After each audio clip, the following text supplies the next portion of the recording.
यहाँ पर संतोष जी, हमने देखा कि जैसी मतलब सरकार आई और बजट के साथ ही अनाउंसमेंट, मेरे ख्याल से पिछले 3-4 साल में रियल एस्टेट को लेकर इतने अनाउंसमेंट एक पीरियड के अंदर नहीं आए। चाहे आप कह लें कि एफडीआई नॉर्म्स की बात है, जो आपका जो मिनिमम एरिया है या मिनिमम कैपिटल है उसको रिड्यूस किया है, या फिर रीट्स का अनाउंसमेंट कर दिया है, इंफ्रा रीट्स का अनाउंसमेंट कर दिया है, टैक्स एग्जेम्पशन को 1.5 से बढ़ा के 2 लाख रुपए कर दिया है, स्मार्ट सिटीज के लिए एक बजट एलोकेट कर दिया है।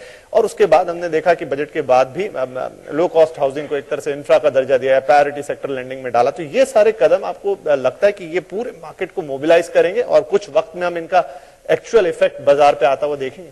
जब से नया गवर्नमेंट आई है, एक पॉलिटिकल विल है कुछ करने की। आई थिंक मेरे ख्याल से गवर्नमेंट ने रियलाइज किया है, बिकॉज एक सेक्टर ऐसी है जो कि सबसे ज्यादा एम्प्लॉयमेंट क्रिएट करती है, सबसे ज्यादा रिसोर्स जो है इसी में चाहिए, सबसे ज्यादा इन्वेस्टमेंट इसी में चाहिए, इसी की वजह से इंफ्रास्ट्रक्चर चलती है।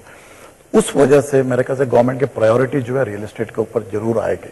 इसी वजह से आपने देखा होगा जैसे सरकार बनी, मोदी जी के सबसे बड़ी थीम ही थी कि हाउसिंग फॉर ऑल, एंड उसके बाद बजट देके बजट में सारा का सारा जो स्कीम थी, जो स्लो है बट स्कीम जो कि राइट डायरेक्शन में लेके जा रही थी, उसकी वजह से थोड़ा सा पॉजिटिविटी आई है।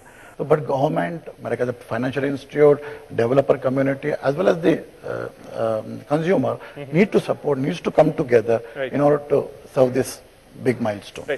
रहेजा साहब, 2000 जैसे संतोष जी भी कह रहे हैं, और वाकई थोड़ा सा लगता है कि कैसे पूरा होगा। 7 साल के अंदर आप इतने घर, ऑलरेडी 2.5 करोड़ घर आपके पास कम है, और ये भी एक सरकारी आंकड़ा होता है, या जब आप प्रैक्टिकली करने जाएंगे तो शायद आपको असली आंकड़े सामने आएंगे। तो 7 साल के अंदर देश के हर परिवार को घर देना, कुछ अनाउंसमेंट्स हुए हैं, लेकिन आपको लगता है ये पर्याप्त है और ये एक अचीवेबल टारगेट है, या ये थोड़ा सा ज्यादा फ्यूचरिस्टिक टाइप का है, बहुत ऑप्टिमिस्टिक टाइप की टारगेट बना ली है?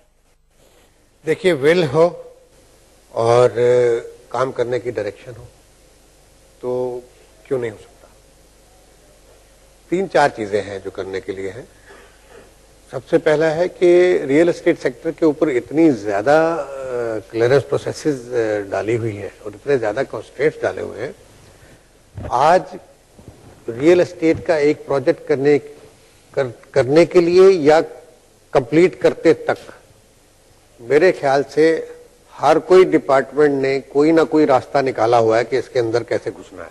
तो पहला, हम गवर्नमेंट का विल है, इसीलिए वो इतना इंटरेस्ट ले रहे हैं कि इसको कैसे हम सॉर्ट आउट कर दें। ये चीज सॉर्ट आउट करने के बाद जो प्रोजेक्ट का जस्टेशन पीरियड 3 साल का था, 5 साल का था, 3 साल से, वो अपने आप कुछ मंथ्स के अंदर वापस आ जाएगा। तो आप उसको पहले तो ये ले सकते हैं कि आपकी टर्न अराउंड एफिशिएंसी जो है वो अगर 200-300% बढ़ गई आपकी। चलिए, तो एक सिंगल विंडो क्लियरेंस दिया तो आपका कम से कम डिलेज नहीं हो रहे, और जो 3 से 5 साल तक जो पैसा रुका था वो आपका 1 साल में निकल रहा है। राइट। तो आपका टर्न अराउंड टाइम फास्ट हो गया बहुत ज्यादा। तो आपकी उससे प्रोडक्शन बढ़ जाएगी, उससे कॉस्ट भी बढ़ जाएगी। वो कॉस्ट अगर आपकी ऑलमोस्ट 30% तक की कॉस्ट अगर बढ़ जाती है तो आम आदमी में, देश में जो आम आदमी है उसकी पॉकेट में आ जाता है वो जी। तो पहला स्टेप तो ये है जो गवर्नमेंट जो इसमें इंटरेस्ट ले रही है, और इसको जितनी जल्दी अचीव कर लेंगे उतनी जल्दी स्पीड पकड़ लेगा। दूसरा, आज इंटरेस्ट रेट्स बहुत हाई हुए हैं, उसके पीछे मेन रीजन था इन्फ्लेशन। आपका इन्फ्लेशन हाई था, इसलिए बैंक्स के आपके इंटरेस्ट रेट बहुत हाई थे। आप देखें कि नई गवर्नमेंट आने से आई डोंट नो, और ऊपर से क्रूड ऑयल का प्राइस नीचे गिर गया है, तो उस कारण से आपका इन्फ्लेशन रेट जो है वो कम हो गया है। तो उसके कॉरस्पॉन्डिंगली इंटरेस्ट रेट भी आगे आने वाले दिनों में आप देखेंगे कि अपने आप करेक्शन में आ जाएंगे।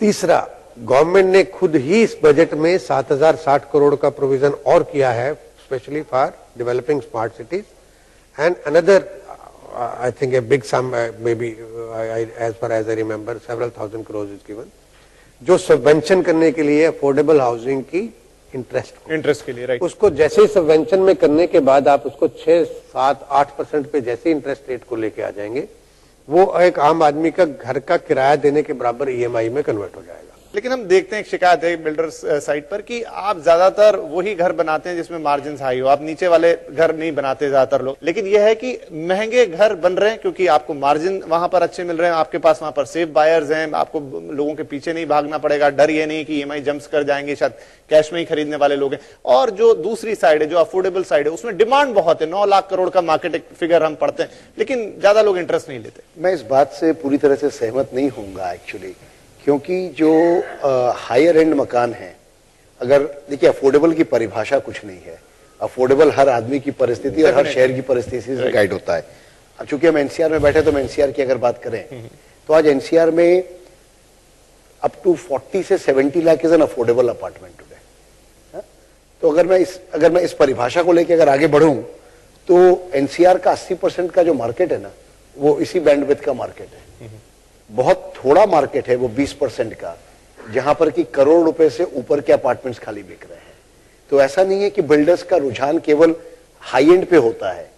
बिल्डर कोई किसी इंडस्ट्री से अलग चीज नहीं है, उसकी भी अपनी 20% ग्रॉस प्रॉफिट, 15% ग्रॉस प्रॉफिट के मार्जिन पे काम करने की उसकी वर्किंग साइकिल है। अगर हम दूसरे कंट्रीज को देखें, फॉर एग्जांपल मेट्रो स्टेशन की बात करें, मैं कहीं पढ़ रहा था कि जो सिंगापुर है या दूसरी जगह, वहां पर मेट्रो स्टेशन के आसपास लो इनकम हाउसिंग का कंसंट्रेशन होता है, जबकि इंडिया में ऐसा नहीं है।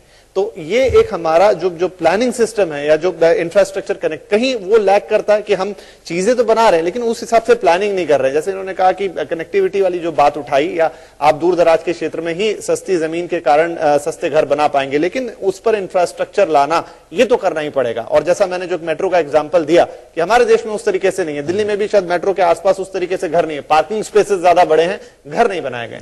नहीं, आपसे सहमत हूँ, बिल्कुल ही सहमत हूँ। बट मेरे ख्याल से कुछ कोशिश हुई है अभी जो है हरियाणा सरकार ने किया, जिससे नए नए सेक्टर में जो है, जो कि ऑलरेडी एस्टेब्लिश सेक्टर है, उसमें मेरे ख्याल से उन्होंने एफएसआईज अफोर्डेबल हाउसिंग के लिए दिया है। कुछ मेरे ख्याल से कुछ डेवलपर्स ने उस पर काम भी शुरू कर दिया है। सर, जो मैंने एक फैक्टर उठाया कि लैंड एक बहुत बड़ी चीज है, क्योंकि वो आपका रॉ मटेरियल, जब तक वो सस्ती नहीं होती है वो तब तक आप घर को शायद सस्ता नहीं दे पाएंगे। तो उसके लिए क्या, उसके लिए कोई विजन दिख रहा है, कोई पॉलिसी दिख रही है? देखिए, लैंड का सस्ता होना नामुमकिन है, ये स्पष्ट एकदम समझना चाहिए कि हर एक चीज का एक बॉटम प्राइस आने के बाद नहीं होता है। इसका तरीका एक ही हो सकता है कि सरकार एफएसआई बढ़ाए, एफआईआर बढ़ाए, एफआईआर बढ़ा के ही आप इसके लैंड कॉस्ट कम कर सकते। तो आज हमको गुड़गांव में, कल ही मैं आज गुड़गांव था, काफी घूम रहा था, तो गुड़गांव की जगह हम क्यों खत्म कर रहे हैं? हम आखिर जो भी आज जैसे हमने इंडस्ट्री लगाते हैं, 300 एकड़ जमीन लिया, आखिर तो हमने किसानों की जमीन ली है गुड़गांव में, या कहीं भी जो बिल्डिंग की जगह भी आ रही है, अल्टीमेटली तो एग्रीकल्चर लैंड से कन्वर्ट कर रहे हैं। तो हमको आखिर एग्रीकल्चर को भी बचाने की सोचनी चाहिए। देश में आखिर खेती नहीं होगी तो होगा कैसे? इसलिए एफएसआई को तो हम जितना बढ़ा सकें, ये ग्राउंड कवरेज एरिया, ये सब पुराने कानून है, कानून ये होने चाहिए। आपके पास पार्किंग सफिशिएंट है, फायर सेफ्टी के रूल बरोबर है, सीवरेज बरोबर है, पानी के बरोबर सुविधा आ रही है, एंड यू गिव एफएसआई ना, आपकी कॉस्ट अपने आप कम आएगी।